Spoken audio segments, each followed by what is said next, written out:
Voici un exemple d'atelier que l'on retrouve dans les ateliers numériques de Prof Numérique.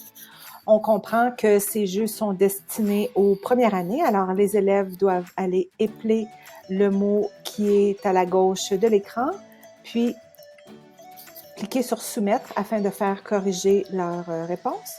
Alors, un autre exemple ici. Un autre type de jeu est celui-ci. Alors, c'est un jeu audio. Vers de terre. L'élève écoute le mot et doit identifier la bonne réponse. Je vais faire une bonne réponse pour que vous puissiez apprécier l'autocorrection des jeux. Lorsque l'élève a la bonne réponse, ça change à la page suivante. Araignée, etc. Un autre type de jeu ici encore pour les premières années. Il faut prendre en compte que c'est le mois de mai, alors les ateliers sont un peu plus difficiles que si c'était au début de l'année, donc un jeu pour le mois de septembre. Alors, si je vais avec la bonne réponse et que je soumets, il y a un morceau de casse-tête qui se révèle sur la gauche. Alors, si j'en fais un autre ici, on voit graduellement apparaître l'image. Dans le même type ici, pour les deuxièmes années, on doit repérer de quel type de bon est-ce qu'il s'agit. Alors ici, on voit que c'est un +1, -3. Alors, je peux faire une mauvaise réponse pour que vous puissiez voir. Alors, si je vais avec la bonne réponse, ça change de page et ça va révéler ainsi le casse-tête.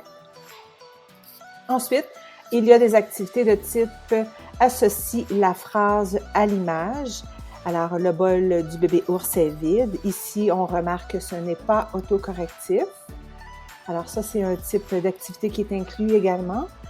Un autre type d'exercice est celui-ci pour les premières années. On est rendu au mois de mai. Alors, la complexité des activités est accrue. Il y a toutes sortes d'exercices différents les uns des autres qui sont parfois répétés d'un mois à l'autre, mais il y a toujours des nouveautés à chaque mois. Alors ça, c'est le français sans papier.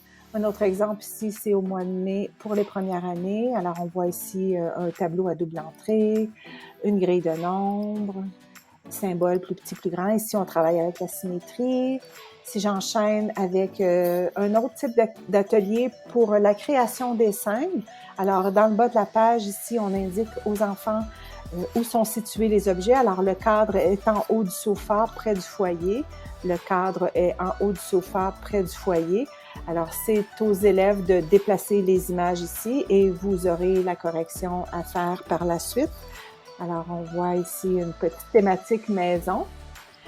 Un autre type d'activité, ce sont les GIFs animés. Alors, chaque atelier a une thématique. Ici, c'est le cirque. Il y a une banque de mots. L'élève doit continuer la phrase qui est déjà amorcée ou bien peut effacer et écrire lui-même sa phrase ou plusieurs phrases. Un autre type d'exemple en deuxième année, cette fois pour les maths sans cahier.